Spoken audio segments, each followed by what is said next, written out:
Hello everyone, welcome to Best Gadget. In this video we will unbox, install, test and review the APEMAN C880 Dual Dashcam. About this dashcam: 2 cameras in one. Dual Dashcam C880 is equipped with a forward-facing 2560x1440p camera as well as a 1920x1080p rear-facing camera so that your journey is fully monitored, both inside and outside of the vehicle. This is the perfect solution for all driving conditions including ride-share, truck driving, road trips or your daily commute. IMX335 Sony sensor and IR night vision.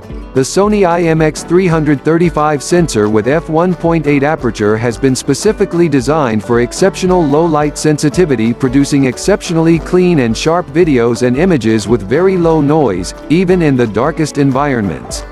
Seamless recording and emergency accident lock. Loop recording automatically overwrites the oldest video after full storage. A built-in sensitive sensor automatically locks the accident video and saves it independently when the car crashes, which can be used as accident evidence, documenting what happened, to help safeguard your legal rights.